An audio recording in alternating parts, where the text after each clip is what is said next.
my name is Rachel Dunn and I'm from Girl Director TV. I can't wait to share with you another extraordinary woman with you. This one has created a business from the ground up.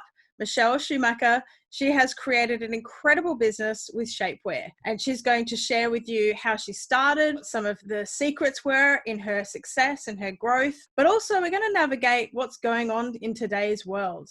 It's a real, I guess it's a crisis mode for a lot of the world right now, with businesses folding, shutting their doors, and really trying to navigate on what to do to create the economy to keep growing and flowing. So today we're going to be really also diving in raw and real about how she's navigating and switching and pivoting in today's world. So this is going to give you great insights at a real world problem that's going on right now. So welcome, Michel Schuhmacher. I can't wait to find out all the gold about what's going on for you right now, and also just dive into the amazing business that you've created. So thank you for joining us. Thanks for having me, Rachel. So let's get stuck into it, and I'd like to dive into what's going on in the world a little bit later. But first, can you tell us about your business? Because Bella Bodies is a fantastic business with shapewear. I'd love to hear about your business. Well, it started around 15 years ago when I really wanted to bring something into the family, because I had two little toddlers, and I was like, my husband just makes the money to pay the mortgage and the food, and I need to make some fun money. And I have been looking for a product like anything that my girlfriends would like T-shirts or something that I was importing from China. And one day we got all these T-shirts, and what happened was they all put them on, and they were, from China, that we were all in extra large, and they were all too tight, and we were like size 14 to 16. And I was like, if I could just find something to sort of smooth the tummy over, we'd all look much better in these T-shirts. So I went on the mad, look to find what I could find. And I found something in Colombia. And so I hot-footed it over there. And I ended up bringing about, $15,000 worth of stock. I branded it Bella Bodies Australia. And then why Bella Bodies? Where did the Bella Bodies come from? You know what? It's been on over 14 years now, and I'm like, well, at the time it was bodies, it was shapewear and bodies, and then the Bella, because it's Italian, it means beautiful. So I just sort of put it together. It was originally Bella Bodies shapewear because that's what I started bringing in, and so that was exciting, and I had $15,000 or $20,000 worth of stock sitting in one of our spare rooms at home. And then a friend of a friend of a friend knew Angela Bishop from Channel 10 News. And Nicole Kidman and Keith Urban were getting married, and she wanted to try on the shapewear because she'd heard about it. And she put it on. She said, oh, my God, this is fabulous. And next thing you know, she did a story on it. And then it went to current affair news. And I was like, oh, my God, this was not meant to happen. And that's how it started.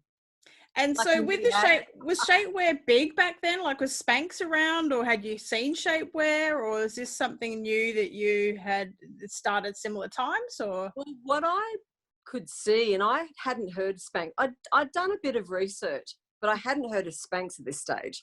But I was starting to see that some of the big brands, intimate brands in Australia, had shapewear over in Europe.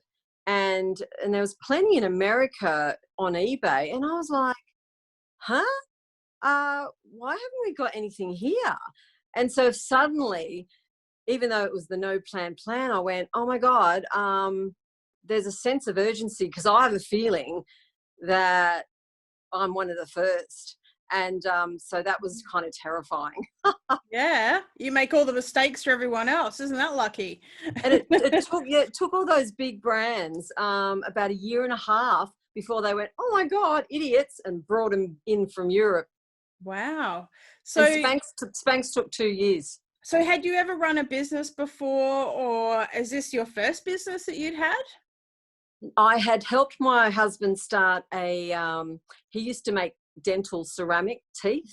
And so I helped him with that. I'd set up an office. I set up an accounting system. I learned how to do MYOB. And so that was it. But so I'd had a lot of experience in a lot of different things. So I kind of, you know, I just went with it, and huge learning curve. I'm still learning. Absolutely. Well, isn't that with any business? You're always, as an entrepreneur or a business owner, you're always learning every day, I think, anyway. And actually, Rachel, you can read a lot of books about how to do businesses and what to do. But unfortunately, there's nothing like real time to do it.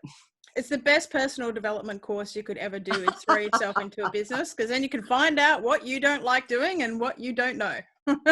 That's right. And then you've got to make enough money to pay someone else to do all the stuff you don't like doing. Yes, exactly. So tell us about Bella Bodies now. So it started off in a spare room in your house as an idea that you wanted some girlfriends and you to look better under a small t-shirt. And now where is it? Fast forward how many years? 14 years. Yep. And of course, we started off with shapewear, and it was fairly firm. But then after a few months, I got called in by the shopping TV, TVSN. And so the ladies there were like more mature.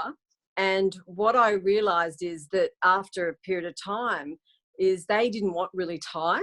They wanted everyday shaping that would be comfortable. And then over the past 14 years, I've moved very much into comfortable, beautiful intimates designed for a mature body, because your body's so different from 20 to 40. And you go into the retail stores now and you go, I try on something that's 2 sizes bigger and it still doesn't fit right. So I kind of found a bit of a niche. Mm-hmm. Okay. And so it's been 14 years. And so the company has grown to a multi-million-dollar business now. Yeah. Yes. And how are you coping with today's environment, with everything with the coronavirus going on? What's happening with, as a business owner? How are you navigating at the moment?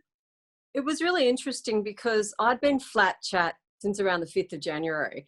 And I was so busy, and I'm going, oh my goodness, why am I so busy? Why am I so busy? And this was happening. And then the thing with China happened, and my products got delayed. So I had to deal with that. And then all of a sudden, countries realised that, whoa, this virus is hitting. Now, it kind of got worse. Every day we had a new announcement, and every day I was going, oh my God, oh my God. And I was about to put off a couple of staff, like stand them off, not sack them. And then I went, you know what?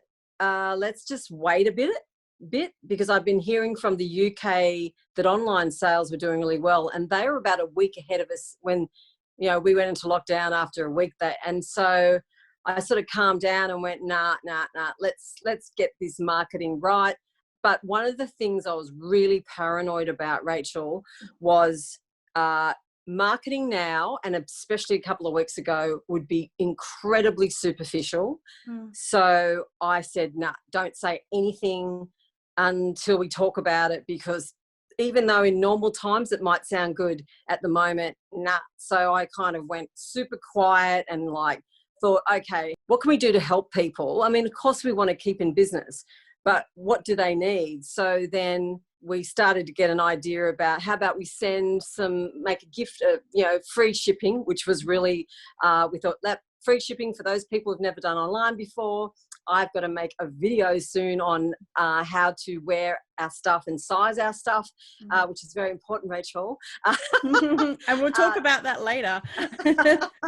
And then, see, a lot of ladies love our bras and knickers because they're comfortable, and they may want to send their mums because they know they like the bras. So it's a nice gift to send. So we were going to do something similar for Mother's Day, and then we just brought it forward and went, right, free gift wrapping, we'll write on the card, and free shipping if you want to send a gift to someone. So I remember us having a conversation that things were as normal, and you thought that they would actually die off a little bit, but then so things were actually tracking as normal, but then the world changed. So what happened there? Because are you mostly online, or you're in retail as well? So how does your business? We only have a few retail stores, and the reason why I got out of retail stores, I was dealing with a lot of small independents, and some of them were fantastic, but some of them I was chasing $300 for 6 months, and some of them just closed without even knowing. So I kind of went, look guys, I'm kind of offering you something that the big stores don't have, but they all a lot of them wanted to provide things the big stores. So I'd kind of got out of that side,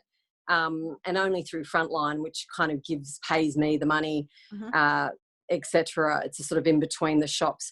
And then we're online, and then of course we're in shopping TV in the UK, and I was just there, and we did massively well. Hope I get the payment. Okay. And then on TVSN here, and so far we'll see. I've got an event next weekend, so time will tell really. But online sales haven't changed. Okay, so there was no dip in online sales at all? There was for a few days, I think, when everyone was going, oh my God, and the last thing everyone was thinking about was buying knickers. Yeah. And then I think as the weeks have gone on, everyone's settling down into the routine. And I think anyone selling something online, which is going to be helpful to anyone being at home, like I feel really sorry if you make designer coats for wearing out, winter coats, you might have a problem with that right now, marketing that, but there's a lot of stuff that we need. And what do you suggest for anybody that is in that position right now that is panicking? Or, because I love the way that you said that you were going to react and do something, but you really stopped to think about it before you made that decision. So what would your advice be to anybody watching going through some oh shit moments at the moment?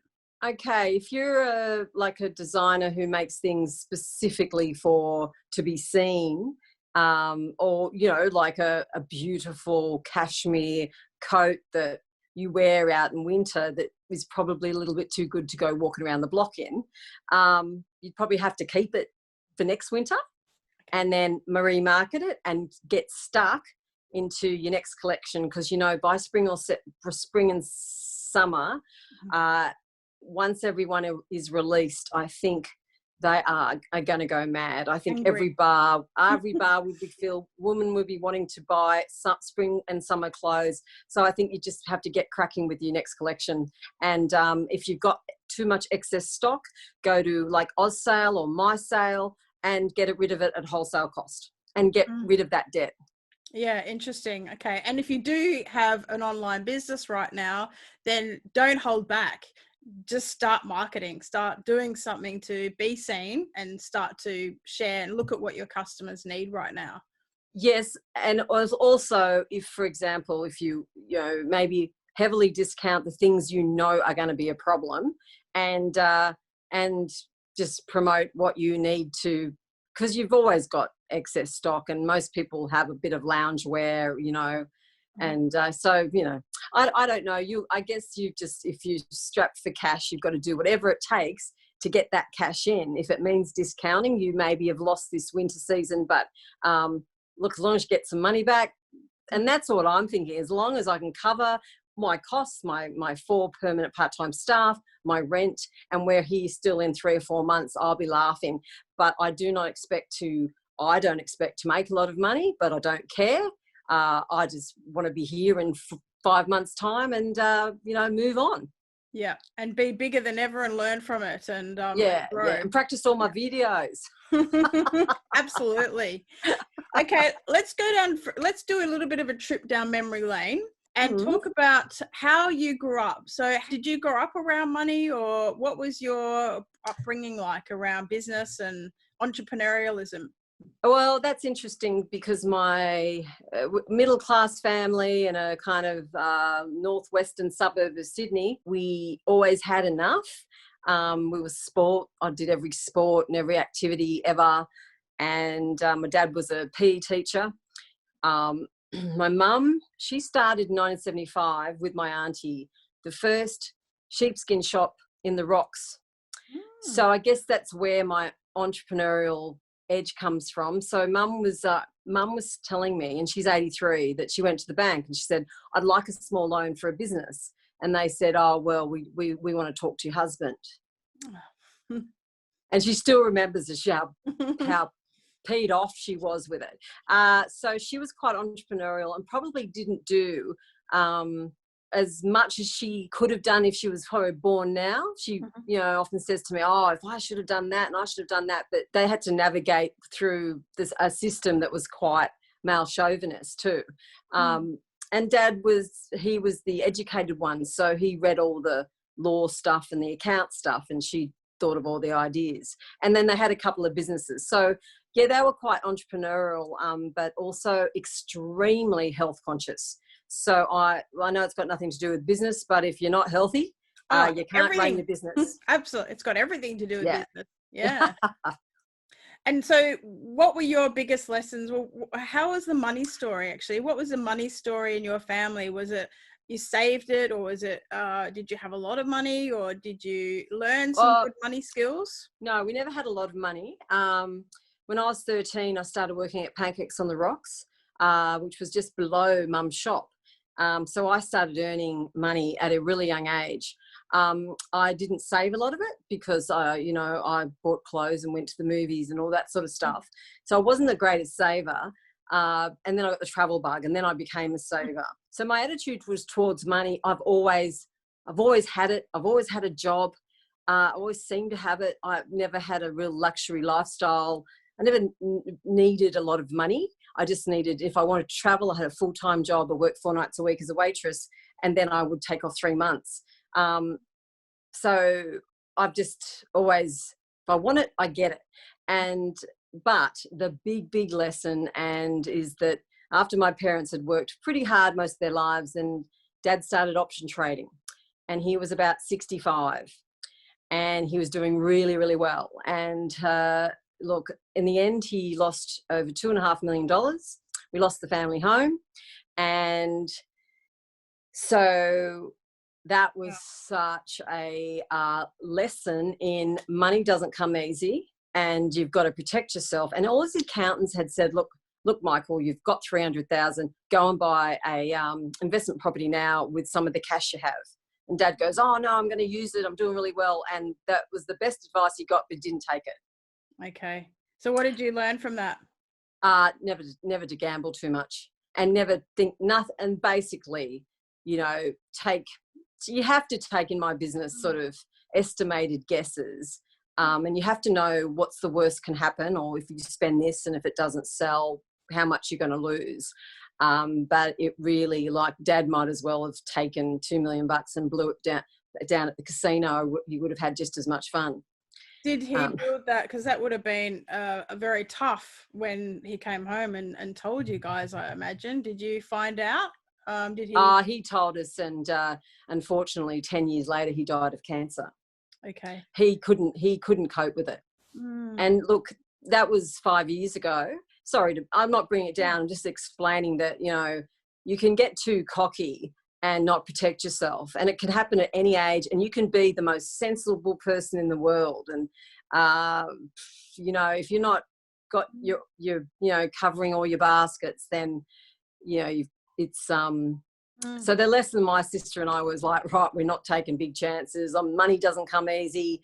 There's no easy way. But people start panicking when they get to that retirement age and go, oh my God, like, how much do I need and what do I want to do? Mm-hmm. Yeah. Well, thank you for sharing that and being so open with that, because we do come from our growing up and the lessons that we've learned from our family, and it really does shape you from the person that you are today to the person. Oh, absolutely. And the lessons you learn and the caution that you take and things like that. So that's why I'm really interested in your money story. So when you started Bella Bodies, was it a big dream to create a multi-million-dollar business? Was that something that you wanted to do? Did you want to make a lot of money? No, I just wanted some extra money so we could go on some fun family holidays. And as I've told you before, the business was a little bit of the new plan, which is kind of embarrassing to admit. But hey, I wasn't sitting there reading all the business books, making this huge plan. And it was probably only about 6 or 7 years ago that I kind of started to go, yeah, okay, what do I want? And that's when I started to go into the $1 million mark. Once I made my mind up. But part of the reason for making that extra money was, okay, I've got one major big client. What happens if they drop off?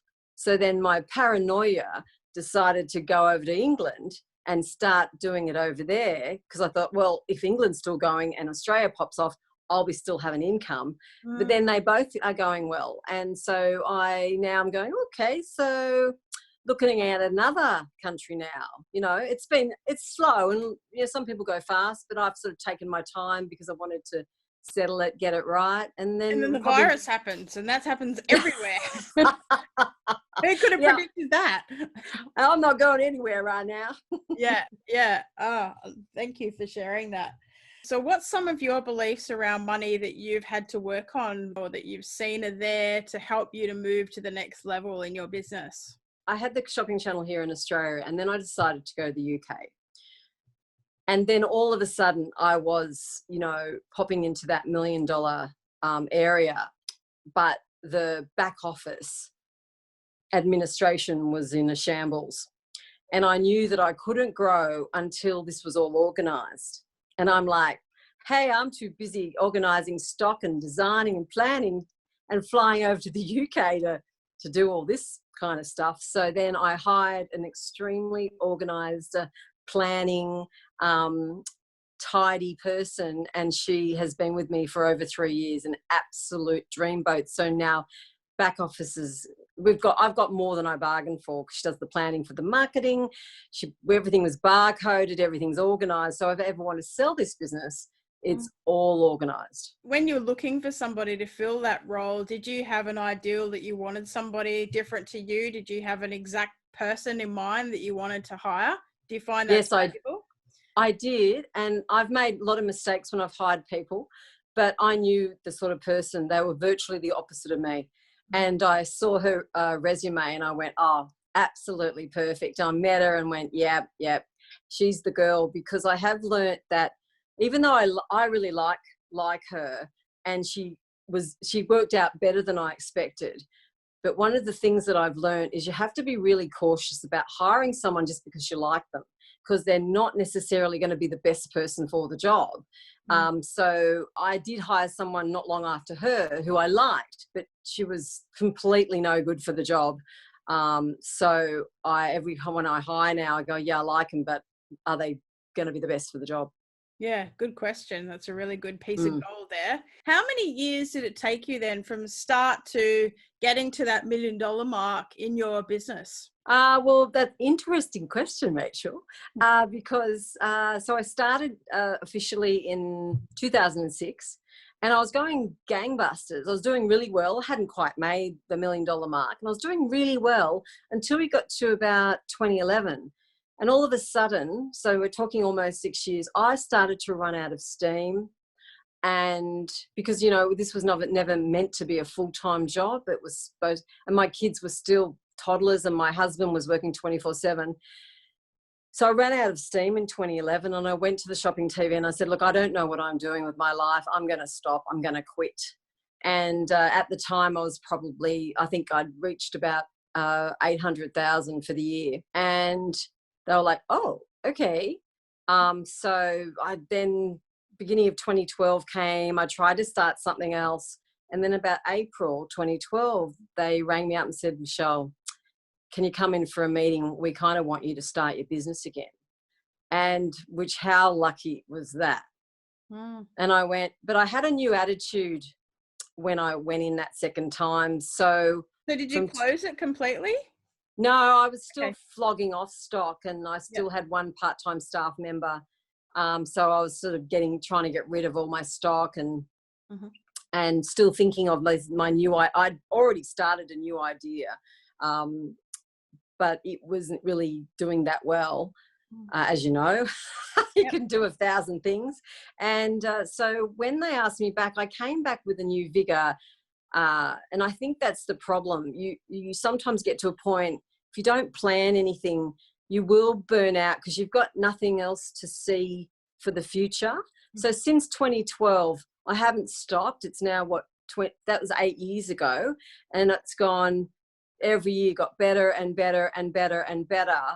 And because now I can afford to have more staff, and I've got more organisation within everything, and I can now concentrate on the vision that I have, that I was going to bring out this September, but no, not going to. It is a gap in the market, but I'm not doing it in September. It's too early now. so I'll do it next year. But I can work on that now, and it gives me a bit of extra time. Yep. So because you find new ways to fuel your passion, and when you're working with a couple of other people, you're not just bogged down by yourself going, oh.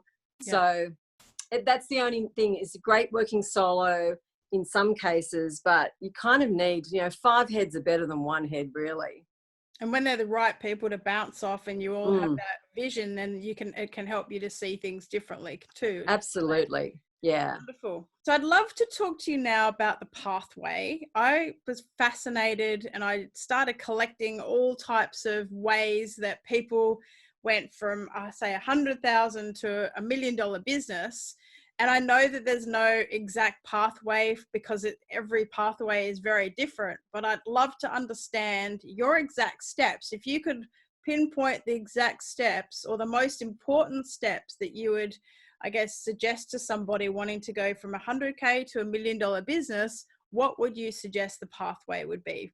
First of all, you look at that, the thing that is going to make you that extra money. So you put your head into, okay, I think I can go to that next step. And you go, how much is it going to cost me to get to that next step? Because usually it does take some form of financial commitment.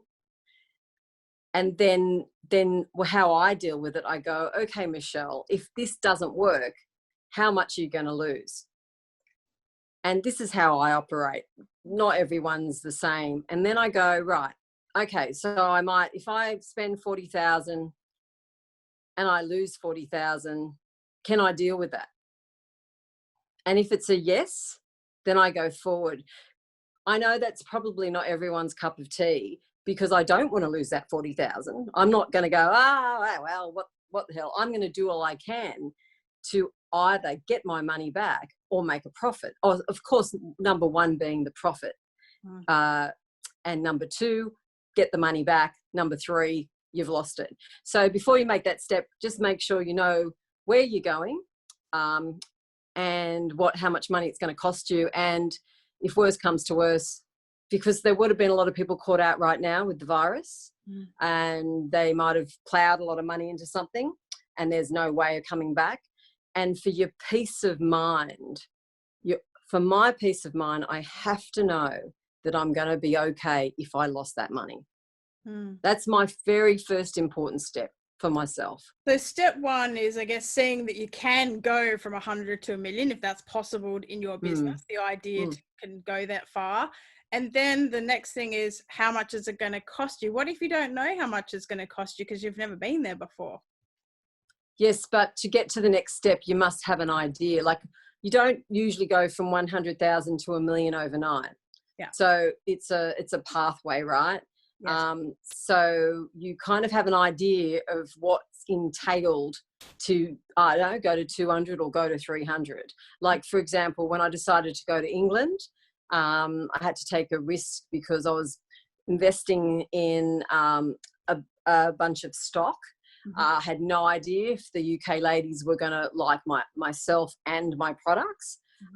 So that's how I thought, yeah. And then once that was okay, then we went further and further, and then we started to do more shows. And now we do about 3 shows a year. But what's great is they can still do the shows without me these days because they have to. Yeah. Okay. And what would you, so the pathway is, find out how much it costs and then take each step and then take those steps and trust in yourself. Like what else? What other? Oh yeah, you have to have 100% faith in yourself in everything you do, because you kind of can't go in going, oh my God. Sure, you do have a sense of, oh my God.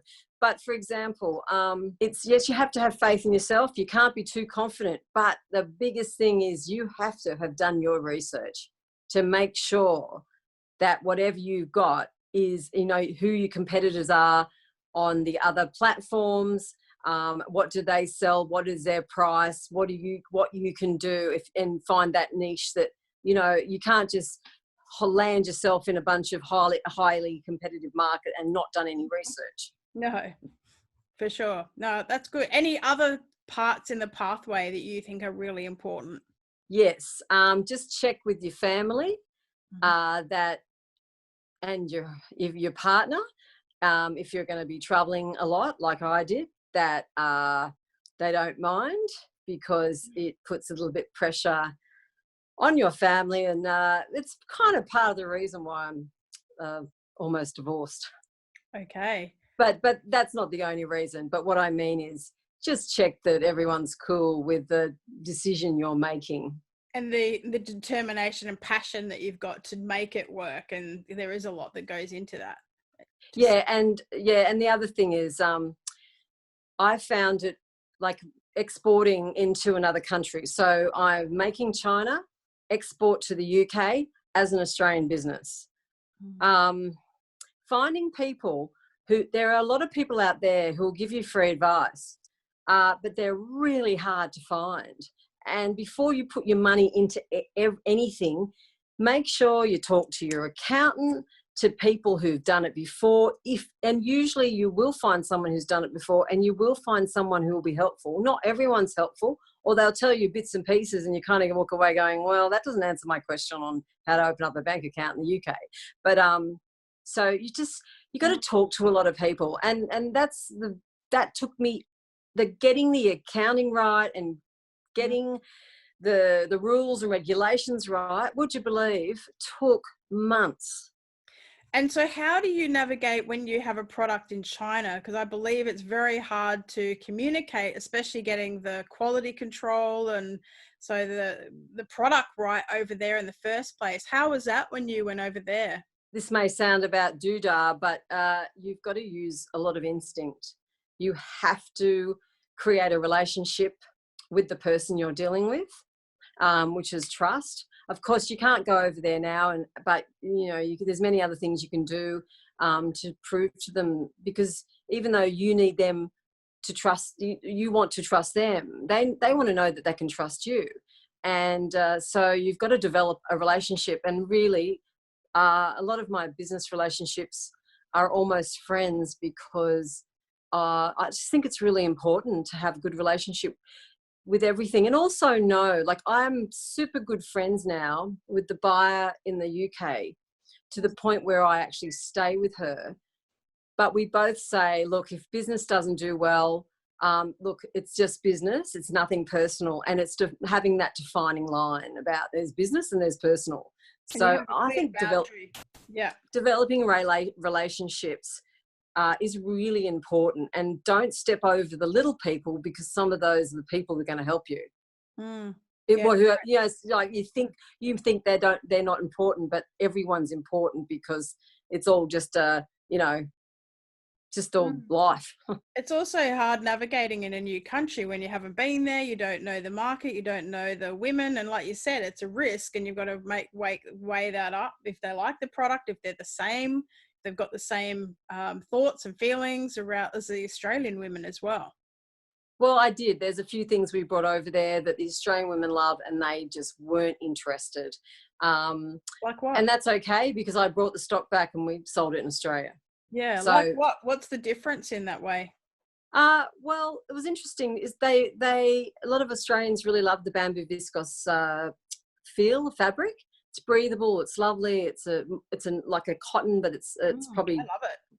More it's probably more eco-friendly than cotton in some aspects. I wouldn't want to get into anyone about argument about that, but being a nerd, yarn nerd, I probably know a lot about that. And so they didn't like it. They just preferred the beautiful, soft, silky polyamide because, I don't know, just a different environment, I think, because they don't have to walk around in 45 degrees. No, that's true. And I love bamboo. The feel of it is very soft. Oh, yeah, yeah. Interesting. Yeah, it is very different. Oh, and this, Rachel, just a really, really important thing that I've learnt about bringing your business forward. Like, you need to be optimistic and you need to be passionate, but don't get too excited and too assured.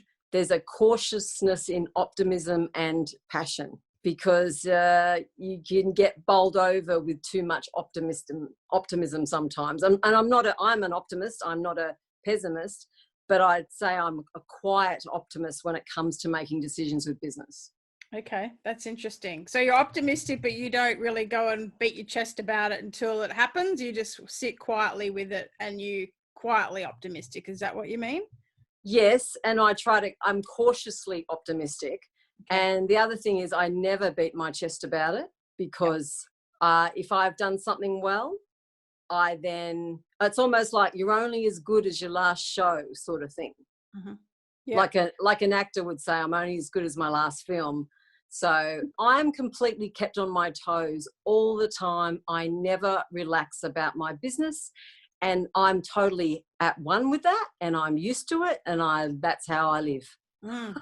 Yeah, it is definitely a lifestyle. That's why not everybody is an entrepreneur or a business owner. Do you have any wealth games, or have you worked with a wealth mindset coach or any coaches that taught you about wealth or wealth creation at all? When I restarted the business in 2012, I got talking to a really top businessman who I met at the shopping TV. And I was telling him about my parents losing their money, and how Richard and I had lost money helping them to invest in a business, which didn't happen. And he looked at me and he said, oh my goodness, Michelle, he said, both of you are not money minded enough. And I looked at him and I almost wanted to cry. And I said, okay, his name is Rob. I dearly love him. I said, Rob, will you be my mentor? So yes, I actually, he became a mentor for me. I'd run through some of my problems. He'd make suggestions, and he made me more money minded. But he is in huge wealth creation, and he's always giving me ideas on how to do it. Although he doesn't really mentor me for the wealth creation. It's more that it's an exchange of, I've got problems, what can I do, and should I do this and should I do that, and sound things out with him. But no, I haven't actually gone to a wealth mentoring person as yet. And do you find, so did he give you any exercises to do that really helped you? Or one exercise you can think of that would be really helpful to share? I'm sorry, but no, he didn't. We just dealt with a lot of practical problems. I probably need some exercises. Cool. Because I was just thinking if there was anything that, he'd ask you questions, but they're probably more one-on-one business things at that time, and you'd talk to him and then he'd say, look, this is what you want to do to navigate that. Yeah, no. Okay, cool. So with where you're at in the business now, just let's forget about what's going on in the world at the moment. Now, we are all about crazy ideas, following your intuition and following those crazy ideas that you have that then you don't know where they're going to lead. Have you got any crazy ideas that you have in your mind that you're working towards, especially now that you can afford to do that, or any places that you really want to make a difference in? Yes, absolutely. I have got a crazy idea. I don't think it's that crazy though. And do you know what it is? It was a little thought that bubbled in my head 2 years ago. And I went, oh, yeah. And then end of last year, I started to think about more and go, oh my God, Michelle, you're an idiot. Why haven't you already started this? And it was an instinct that it was possible. And it's a feeling you get. I don't know if it's from the universe or it's from my tummy, but it's like, oh, this is such an idea that no one's seen before, no one's marketed it before, and so I really need to get my A into G. And it's interesting because it's like that little voice has just got louder and louder and louder. And it's like, Michelle, just get your button in here. Absolutely. Yeah, I love it. So what kind of causes are you passionate about? Well, there's a few actually. Probably the biggest thing, about a year and a half ago, we introduced compostable air mailers. So when we send out an order, it didn't come in plastic, it was compostable. So you could just throw it in with your food scraps and it will decompose, or you just throw it in with your garbage and it will decompose. This year we introduced, because everything that gets made gets put into a plastic bag. Otherwise, they're not protected, right? Especially when they're being mailed or sent or anywhere. You just can't wrap it in a bit of tissue paper and put it in a bag and hope for the best. So then we did some research, and this year we started compostable poly bags, so that every garment came in that. And it's very expensive, but I was like, I don't care. This is my contribution towards the oceans and lack of plastic. So that was really, really important, that our footprint as a clothing underwear company was made smaller. Like our office, we don't have plastic bottles. We all have keep cups, which is pretty well the norm in a lot of offices now. So that's really, really, that's one of the big things. And the other thing is, and you know this, Rachel, we've talked about this before, I really want women to feel good. I don't want to have them pay a fortune for the garments. I just want them to fit. I want them to feel happy and good that they're wearing them, and I want them to be breathable. So my number one thing is, and everyone in the office, is about hoping women are happy in the garments, and they're designed for that comfort, and they're breathable, and for the shapewear especially, is you look as good as you can. So, and do you talk about taking the plastics away in your packaging at all, in your marketing? Yes, we do, but probably not enough. Because that's a fantastic mission, and especially because it does cost more in spending. But the thing is, your movement and what you're wanting to share with the world and take that plastic away, that's a really strong message. Well, we have it on our website. We've got it all over our website, what we do. And we do often post about it. Plus, as an Australian company, and being that most of us are coastal, so important. So if you're using a lot of plastics, you've got to stop it. And look, the other big guys are all coming on board slowly, because I've received orders from some of the big guys. And not only did I get the big plastic air mailer, but I got the coat hangers, plastic coat hangers, with the plastic protecting the garment as well. And I'm like, why did you send me all this? But I can see that slowly changing it. Yeah. Okay. Well, you've got to, it's about being the pioneer and being the change maker, and then everybody follows, hey? Well, we started a new business called Bella Eco for a younger market, and the nylon or polyamide was made with a biodegradable yarn. And unfortunately, we did a lot of marketing. It's not so much of unfortunately. And at the time, people were kind of happy. They weren't much more expensive than the normal knickers and bras. But we had a bit of problem marketing, and this is probably the mistake. We marketed to a younger audience because we called it Bella Eco Australia.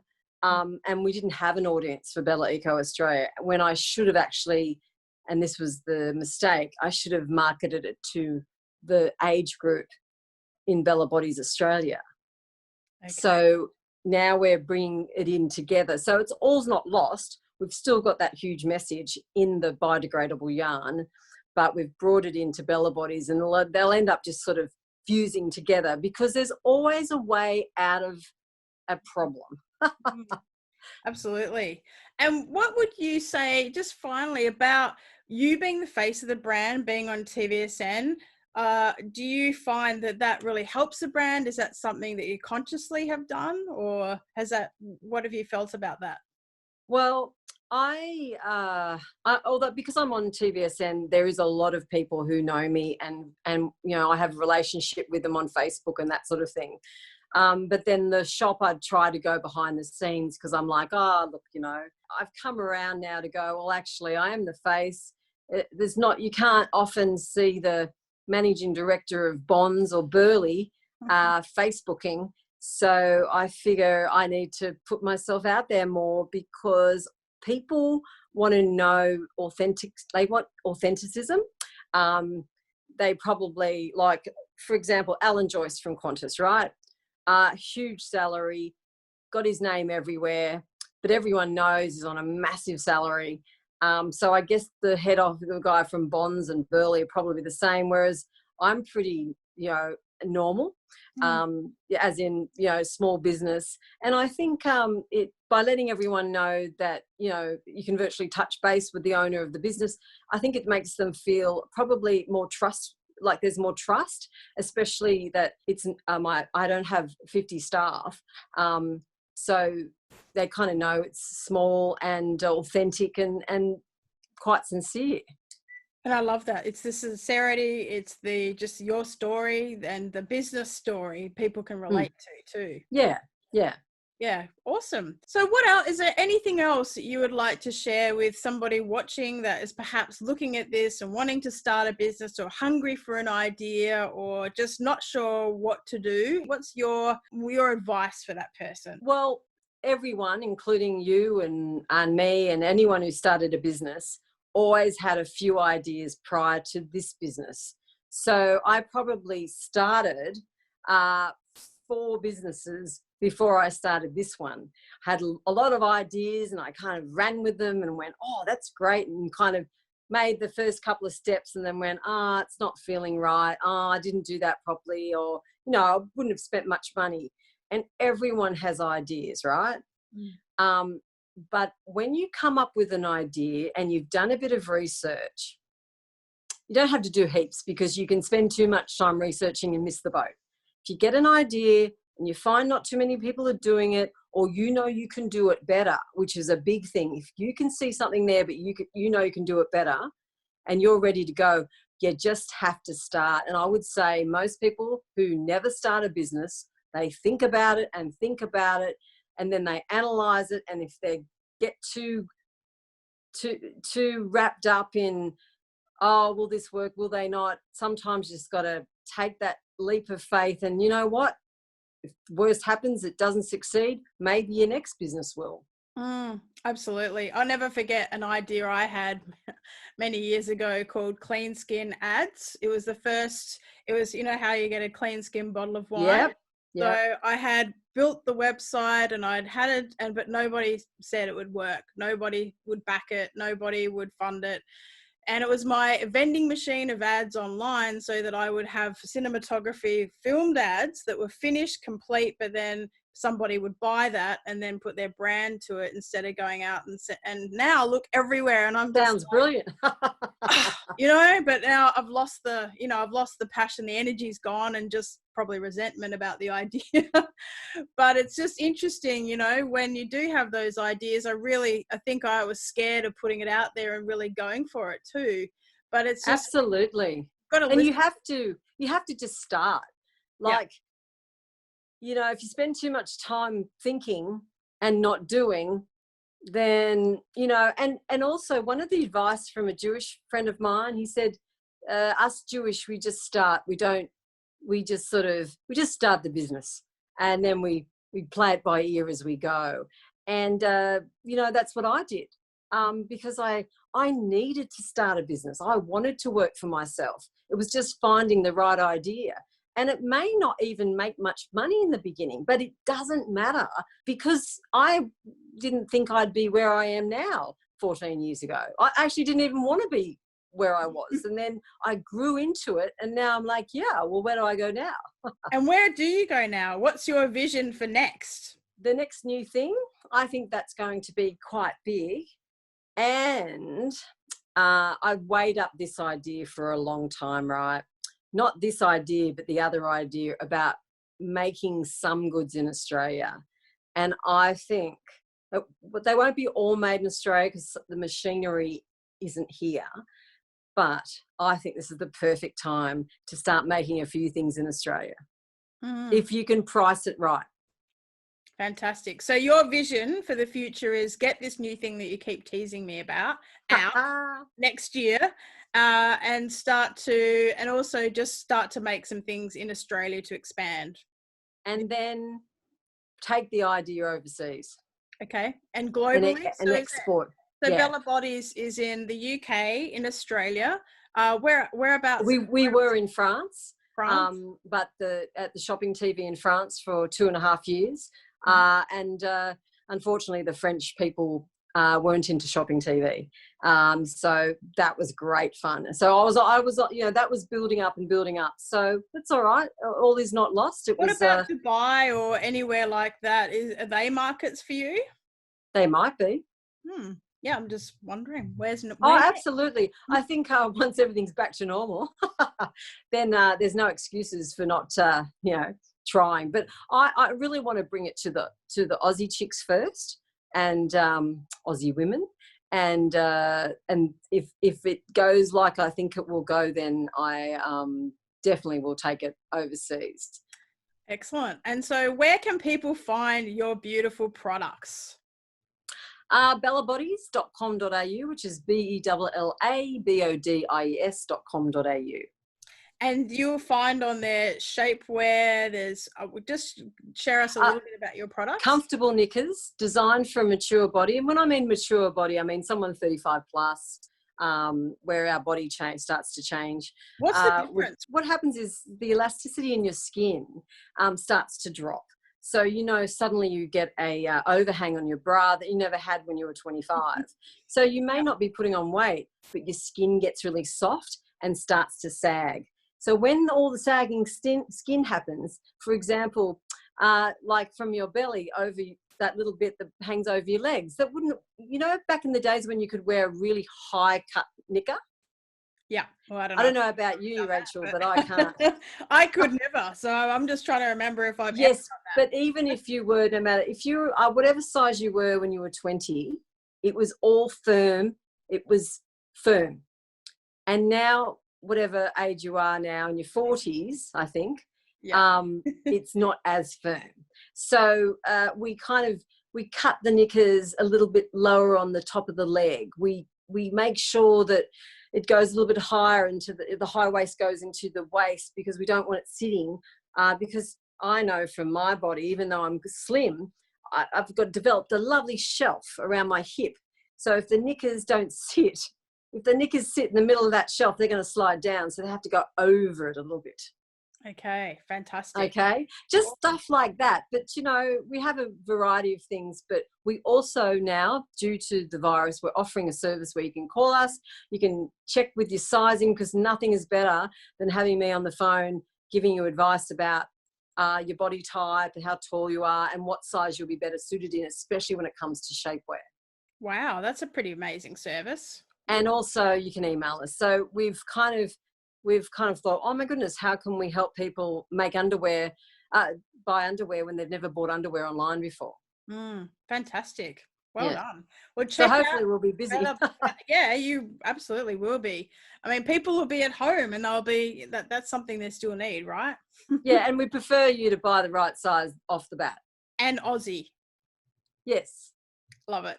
Well, thank you so much for joining us today and sharing all of the expertise and wisdom. Is there anything else you want to share as we sign off? Yes. I just say, I didn't start Bella Bodies until I was 43. So never think it's too late to start a business. And I've heard of women who start businesses at 55 and 60. So don't let age be a barrier, because I think, you probably have a little bit of a more of a mature mind behind you. So don't let age hold you back. Yay. I agree. Just do it. Just do it. Nike was so right with that motto. Absolutely. Let's just take off the Nike ad at the end. All right, Michelle, thank you so much. Thanks, Rachel.